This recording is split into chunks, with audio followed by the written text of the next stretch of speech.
And Instagram Live people. I'm looking forward to you guys getting on here with me today. Sorry I'm a few minutes late. I'm looking forward to talking to every one of you today, and hopefully you're having a great, amazing day today. All right, I'm excited. Today is Monday. Gosh, we're like a couple days, guys, away from Christmas. I'm a huge Christmas fanatic. I love Christmas. So I'm excited to be with you guys today, and as you know, today we're going to talk about the book of the month, which was for December, because you guys are like blowing it out of the water. Like, I mean, we're having so many people buy these, and I will honestly say it's funny to me how people will get life coaching sessions from me, which I want you to, you'll get sessions from me, but then they don't buy the books, and the questions they ask within the sessions will be questions such as, I don't know where I fit in, where's my place in life?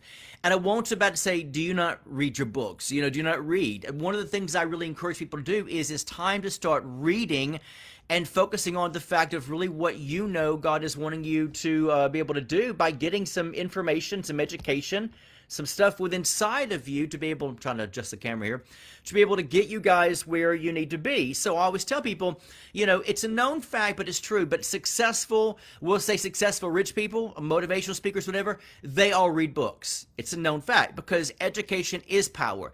Knowledge and education is power, and then once it's put into action, it becomes more of the manifestation of what you're looking for in your life, right? So I'm excited today to be able to talk to you guys about this, and also I'm really thrilled because, I really want you guys to engage more within these books because they give you detail of what you need. So today I'm going to talk about where do I fit in. Now, once again, I say this all the time with people that please don't feel like that, that we do freebies on Mondays. I love teaching. I love sharing. I'm going to tell you about tonight, too, just in case many of you might have forgotten or haven't heard about it. But I love doing, freebies on Mondays, but just don't rely on people that do free things, all right? And make an investment within them. Make an investment within yourself. Sowing seed is sowing seed on good ground. It's not just, giving people just prayers or, their energy. It's about really investing financially within them because all you're doing is investing financially within yourself. I always tell people that a person who really loves themselves, that does not have low self-esteem, will be people who actually initiate to engage in investing within themselves. And sometimes it's a sacrifice of time, energy, effort, and money. All right? So don't forget that because we want to see you guys succeed, definitely. So when it deals with finding your place, once again, those of you on the Book of the Month Club, you probably have already gotten this already, Finding Your Place book and the workbook to Finding Your Place. Where I belong in this world. Those of you who haven't, the link is right here if you want to go on the website and go ahead and purchase these right now today. I'm in the office. I'm only in the office a couple more days this week. So I can autograph it for you if you get it today. If you don't, you can download the ebooks right then and there off that link as well. But I want to encourage all of you guys to make sure you're getting this book because once again, we don't ride the waves of just freebies. We invest in ourselves because we love ourselves. All right? So don't be afraid to invest within yourself financially this season. So within Finding Your Place, as far as how do I fit in, where do I fit in, one of the main components I like to share with people is when you're looking about, let's say, your sphere of influence, your metron, of where you belong, how you fit in, the group, your tribe, finding your tribe, whatever, is understanding language. Understanding language is one of the key things, okay? So I would say write that down, understanding language that goes on between your conversations. I say things such as when it deals with counseling and coaching, I always say, where does the conversation lead? Is it lead you within the other person far away where they're lost? Translation, I'll tell you this. One of the things I learned throughout the years of me speaking, I traveled speaking for years and years, still do it sometimes as well, but I was booked solid for sometimes a full year, maybe 2 years, sometimes booked solid. And whenever I would encounter thousands of people in conferences, I would preach, I'd prophesy, then afterwards, I'd maybe go sign the book table. And you always had those people who would never come up front to receive prophetic prayer because they want to be special. They wanted to dart after church and find you and do you have a word of the Lord for me? And a part of me wanted us about to say, dude, it's too late. Like I was, that anointing was there during that time frame. You can't just, hoard and be sort of this, person that just consumes me when I'm tired, after preaching and prophesying, because some people that have low self-esteem, they want that quality time of just me and that person, because they feel like it builds them up more. But one of the things I noticed about people in general is when they would talk to you, they would talk as if no one else existed, no one else is around, you know? And I would find myself saying, hey, do you not see this lady beside you, the gentleman behind you who wants to shake my hand, who wants to say something to me as well? But some people have this mentality where it's just all about them, and once they consume you, they're like vampires. They just suck the life out of you. They drain the blood out of you, you know? And like after a while, you're just like drained of energy, and they want to get you to prophesy to them and pray over them, and just anything you have. I mean, just like suck the life out of you. And, I was thinking to myself, and, to some of these people that I love, but I'm like, no wonder why you don't have any friends, because you can't find yourself draining the life out of people. You have to find yourself honoring people by respecting your peers around you, respecting, the quality time you get with this person or that person, but also never just talking the ears off, but allow yourself to listen. So I always say, when you have a group of people around you, let's say church people or whatever, and you feel like, why do I feel like I'm not in my tribe, but yet I feel like these people, I feel like, they've been in my life for so long. Let me tell you something. I've had people in my life for so long, but they were not part of my tribe. They weren't people I hung out with all the time, but I knew them for years. Finding your tribe means, what is the conversations leading back to when you both are talking? Is it lost in translation? Do you leave them hanging and they're like scratching their head thinking, I have no clue what you just said? Are you sensitive enough in your awareness to see if they're drained by you, or either if you're drained by them after you're done? How many of you ever been around somebody and you're like, oh, that's awesome, that's wonderful. In the back of your mind, you're thinking, oh my God, I'm worn out. I got somewhere to be. Would you hush? You know what I mean? And you're like, oh my gosh, they're not, because they're not aware that how much they're talking your ears off. You see what I'm saying? And so you have to come to that place where you're understanding, am I the one draining? Can I see the expression on their eyes and on their face? Read them read them pretty good, or are they doing that to me? Do I feel that way? I always say, there's always draining vampires out there. There's always people who always want to suck the life out of you, never paying attention to those around you. That's a sign. When I have someone in my life that I know is like giving me full attention, they're talking to me, and they're not paying attention to anyone else around you, then that's a sign to me, because that shows me, if you're going to drain me, how many other people you're going to drain. And 9 times out of 10, when you talk to those people, they have no friends. You see what I'm saying?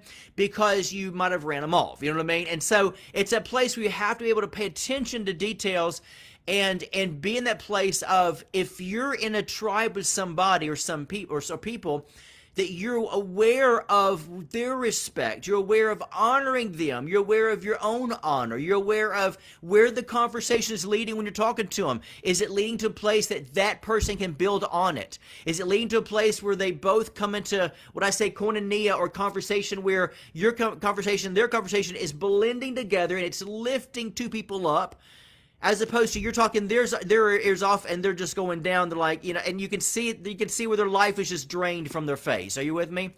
And so you have to be able to be aware. There's a lot of spiritual vampires out there that will drain the life out of you. And it's not worth it. Sometimes you got to bless them, cut them off, detach them, and move on, because you can't afford for those people to just drain the life out of you. Life is about sowing and reaping. And when I deal with this in the book. I deal with some of this in the book, not all of it, but some of the book. That's why the book in details encompasses your whole entire life of finding your place where you belong in your life, period. But today I'm just focusing on conversation, because I know you guys aren't vampires. You just don't suck the life out of me. You go and purchase stuff for me, and that's an honorable thing, and that's what I appreciate. And so when you see that, you recognize that when you're in conversation or communion with somebody else, you're recognizing exactly where they are in their life, where the conversation is. You're not trying to knock them off course. You're not trying to reroute them because of your own belief. Very, very self-absorbed. One of the things I tell people when it deals with ministering to people from the Lord's point of view is realizing that, number one, your theology is not completely all correct. None of ours is. Okay, that's why we're always working on our salvation, fear and trembling. Plus, if it was, we'd be perfect. We'd sin. And the Bible says those who say they haven't sinned already sinned already. So your theology is not perfect. It's not completely, founded in 100% truth. Your doctrines are not founded in 100% truth. Your personality has been afflicted, for lack of better words, of your peers, your enemies, your friends, your upbringing, which side of the tracks you're raised on, whatever the case may be. You have to take in consideration and accountability that you have to be accountable that your world is not perfect. And when you encounter people, it's not about me convincing you because of my thinking, me convincing you because I'm right and you're wrong. That's dangerous, warped, occultic theology. You have to be, and also it's a dangerous cultic, for lack of better words, friendship, because it's not about me to always discipling you, me telling you what to do. Oh, I've got this revelation. I hear from the Lord. I hear from the Lord. And then after a while, I'm saying this to you because if you have best friends in your tribes that are constantly saying to you, oh, the Lord told me this about you. The Lord told me you got to do this. The Lord told me you got to do this. You need to stop and smell the coffee. You need to realize, wait a minute, you're not my Holy Spirit, and that's a dysfunctional friendship. How many's with me? Come on. Dysfunctional friendships do not operate from the standpoint of the Lord always told me, the Lord always told me about you. Because what you're doing is that person is dishonoring you by not allowing you to listen to the Holy Spirit yourself and them coming into agreement, or what I consider koinonia, of engaging in a respectful manner in your conversation of what you're hearing from the Lord. Because when somebody's doing that, what they're saying to you is they're making you feel condescending because they're making you feel as if they hear from God and you don't. And they're better than you. You've got to be very careful, folks. Psychologically, we don't know what's messed up in our brain sometimes and what's been there. That's why I'm saying, in order to find your place, you're going to have to find your tribe. It's equivalent to one another. Finding your tribe means you're also going to find your place. Finding your place means you're always going to find your tribe. Because finding your place in life means that you got to begin to let everything align to where your tribe, your place, your influence is being received, and you are receiving from their influence in a healthy way, not in a God said, God said, God said, God said. I'm very leery about anybody who comes to me that is very religious and every day it's like, oh, Lord, show me this. Oh, Lord, show me this about you, and I'm like, hold on a minute, wait a minute. I need your friendship, okay? This is a brother and sister, koinonia. It's a brother and sister relationship. And through my tribe, it means we encourage one another, we uplift one another, and maybe once every blue moon you might have a word from the Lord for me, or I might have a word for Lord for you. However, it's not part of a relationship as friendship. That's not what friends do. Friends respect, honor, and empower them with their own integrity by raising them up in their integrity and excellence, not telling them everything every moment what to do, all right? Because that's dysfunctional, and it's demeaning to the Spirit of God that is in you, and it's demeaning to your own individualism, all right? How many got that today? So it's very important to understand what relationships are built on, what place you belong in, what is that place doing for you, and what are you doing for that place. Everything in the world is nothing more than the universal law, this principle in the Bible about sowing and reaping. What comes up must go down. It's the same principle, all right? And what goes out comes in. I mean, everything is a rotation. Everything's a boomerang. What you give, and it shall be given back to you. In conversations, in places you live, your workforce, everything should be a giving and receiving. You might say, well, my job, all I'm doing is just giving, Jeremy, because that's what I'm supposed to do. If I'm paid an hour hourly, then I'm always giving. You need to awaken to the reality of the kingdom and the universal principles God set into motion for his kingdom to begin to initiate you to say, I'm not just getting money back in return on my job because I'm giving my job and I'm getting money back. That's one of the principles. Many of you didn't know this. This is one, yes, wheel and a wheel. Exactly, Alt. This is where you look and you say, I'm getting money back for my giving to them of my knowledge and my work. However, there's another layer of the law of sowing and reaping that deals with personality traits, conversations in the office. Outside of that, what else am I giving inside the office, I should say? What else can I contribute to the office? Am I contributing creative ideas? If I contribute creative ideas to my job, then God will cause me to sow back a career of creative abilities within my career. You have to remember, don't take it to one level. There's many levels in the power and principles of sowing and reaping, which is energy-wise, personality-wise, hugs-wise, money-wise, work-wise, all these are things you should be sowing to reap back in your day of famine, in your day of happiness or joy or sorrow. Because we are people that need to understand the layers of the universal law of sowing and reaping. That's where we're missing it. And once you begin to get into that vein of knowing what goes out comes into you, then you realize everything in this universe that God's created has a giving and a reaping back. Like this, for example, if you party hard all the time in clubs, guess what's going to happen? One day it's going to catch up with you. You will sow back the damage to your body of, let's say, what you've done as far as drugs or alcohol, right? The more you stay out late at night, you party till 1 or 2 or 3 in the morning, not that anybody is on here. You do that, guess what? The universal law of sowing and reaping means one day you'll probably end up dying early because your body needs enough sleep.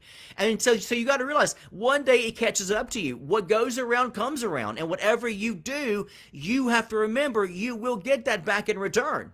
It might manifest in some other way, but you're going to get it back in return. You do harm, harm's going to come back to you. You do good, good's going to come back to you. The power of finding your place in this life, from my new book and the workbook that goes along with it, accompanies it, is understanding that in order for you to find your place, your tribe of people, your career, everything else, is finding the place where you know and understand who you are, what you have to offer and give, what you're sowing into what field of everyday living, because those things will determine what your future is going to look like. Are you with me? When people tell me, oh, I actually was watching a Hebrew video the other day that was really cool from like a rabbi from the Hebrew community in Israel. And one of the things that they said, and this is a shocker for many of you, but those of you who are devil worshipers, and now what I mean by that is like constantly focus on the devil, because you're idolizing the devil when you focus so much on the devil. No matter if you're binding, devil, binding, coming, you're still idolizing the devil. I'm being honest with you, okay? Because Jesus never did it, Paul never did it, Peter never did it. The focus was never about the devil. So the rabbi of the Hebrews said something very interesting, and that was, the rabbi said, when people say the devil made me do it, they said, we don't have that in Hebrew. We don't have a devil in Hebrew. We don't have that kind of language in Hebrew. And it makes you think, because we are so quick to blame something or someone, but we're not quick to take responsibility. All right? And when you understand that, you have to begin to realize that from that, when we take accountability and responsibility, the kingdom law of finding our place in life begins to set into motion. Why? Because responsibility and accountability kicks it into gear, because God sees how responsible you are, and you're sowing the responsibility and the accountability to yourself, and you will actually reap back that part of accountability and responsibility. You might say, what does that mean? It means that whenever you take accountability for yourself of a small thing, and God makes you faithful over many things, that means that when something big happens in your life, and you're going to have enough power and energy to take full responsibility and accountability, and that will turn out to be a powerful thing for you to work out for your good. See, people don't realize sowing and reaping is in every integral part of your existence. Everything. Energy, money, finances, your personality, your niceness to people, you're running people off the road, you're shooting a bird to people on the road. Come on. Whatever the case may be. Hey, you know what? I'm talking to the choir here. No matter if you smile to somebody, you're going to get to smile back. The power of understanding where you belong in this universe, in this creation, on this planet, determines that. Okay?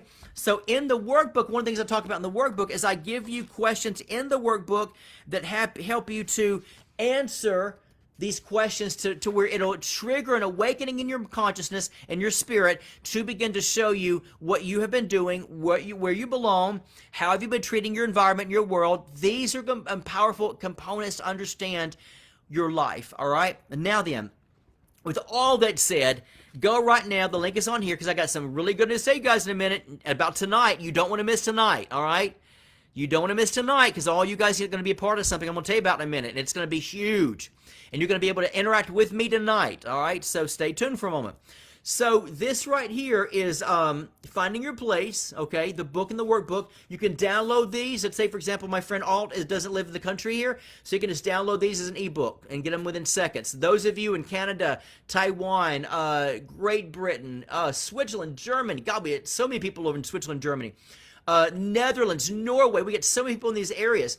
You can just order the books, or you can email. You can download the ebooks within seconds. But for those in the country, or anybody can order the books, and I can autograph them for you. I'm just saying as far as getting them quick. But get these. We have limited stock, limited few in stock right now. Finding Your Place book and workbook. You need to get these things right now. All right. So, good news, and good news, all right? You guys can go to the website to find out about tonight, which is identitynetwork.net. Once you have purchased these books or ebooks, all right, you reap what you sow, all right?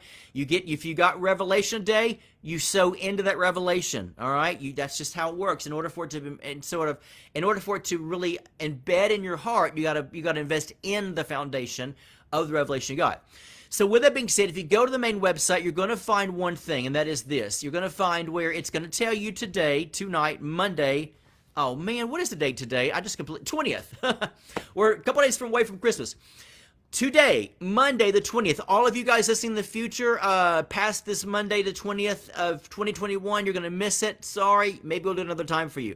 Those of you right now listening, tell your friends and family tonight, at 6 p.m. Central Time, okay? 6 p.m. Central Time tonight, December 20th. I'm going to be doing on Facebook and on my Instagram a full hour of nothing more than prophesying, okay? I'll prophesy to as many people as possible. But I will tell you, when you get on there tonight, make sure your family, your skeptics, your believers, your friends, everybody is on here tonight, okay? Make sure they are. Of course, those who are for prophecy, you don't want to get people that are going to be like, hate prophecy, get on here and just mess our time up that we're having with the Lord, all right? However, I want to say this to you guys as well. Please take notice that we do get a lot of people on these lives tonight, okay? When we get on the live, I don't remember what time, it might be, I think, 11 European time, that might be correct, because it's 6 p.m. Central Time, so look up your time zones. But let me tell you, tonight we're going to have a lot of people joining us. I'll go back and forth from Facebook. I got Facebook here, Instagram here. I'll go back and forth to you guys on Identity Network. Let me say this to where you guys can go back and listen to it. On Instagram, as you know, it is just at Identity Network. On Facebook, it is facebook.com/Jeremy Lopez Resources, okay? So you know that on Facebook and then on Instagram. We have a lot of people in here, so when we get on here tonight, okay, for those of you on here, you can ask for a prophetic word, no problem. However, if you have your friends or family members on here, give them a chance first, okay? We want to be able to give prophecies to people who need it. And also, please remind your peers, your family members, your friends, whatever, that when they're on here with me, just because they don't get a prophetic word, because it's going to have a lot of people, doesn't mean God doesn't love them, doesn't mean I oversaw you. It just means that I need to prophesy to people that God wants me to now. For what reasons God does it? Hey, God does for what he wants to do. Doesn't mean you're less important, you're more important, okay? So remember that tonight, all right? So if you guys want to help me out with that, do me a favor. Right now, if you probably don't know how to create a meme, no big deal. On your Instagram, on your Twitter, and on your Facebook, here's what I want you to do, okay? Do a post. Let your little post, when you do a post, and put Jeremy Lopez live, Facebook, or you can put Instagram, whatever you're on, Monday the 20th, tonight, 6 p.m. Central Time, and send it out to all your friends. It would mean the world to me if you guys did. It really, really would. It would mean so much to me if you guys could. So that's where we're going to be able to have fun with this thing, all right? And I'll call the person out. If they have a username on Instagram, I'll call the username out. If they have a name on there, I'll call their name out.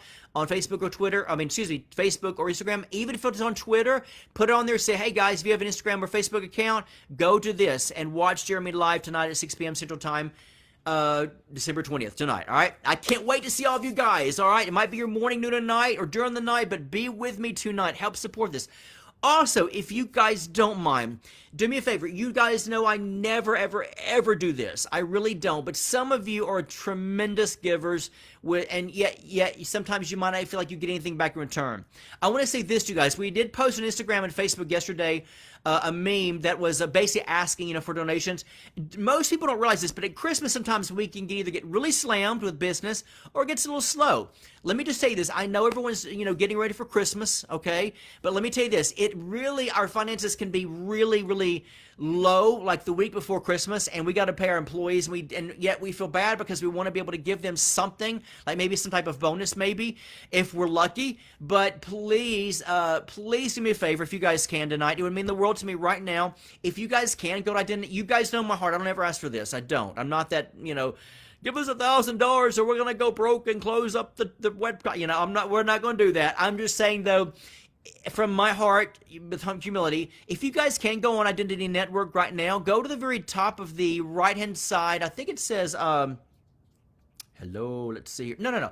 I'm sorry. In the on the Identity Network's page on the toolbar, if you scroll over where it says, I think course and programs, whatever, there's one button that says actually about Identity Network. It's on one of those drop-down menus. If you click on about Identity Network, it'll take you and you'll scroll down, you'll see where you can just donate. But if you guys can, even if it's $5, $1, 100, whatever, 1,000, 500, I'm not kidding. We really need the finances this week. That'd be really good for our employees, if you guys don't mind.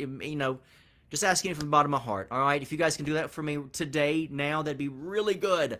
Thank you so much for that. I just wanted to throw that out there to you guys because Christmas sometimes can be good or it can be a little bit bad, and we got that year where it's a little bit on the low side. So if you guys can help us, that'd be a tremendous. So also, tell people, go and donate. Get the ebooks with books, which is another way you guys can give as well. Also, tell all your friends tonight, Monday night, 20th, 6 p.m. Central Time. I'll see you guys tonight. I love you guys. Thank you for donating and to our ministry. Thank you for getting these books and ebooks. Talk to you guys and see you guys tonight.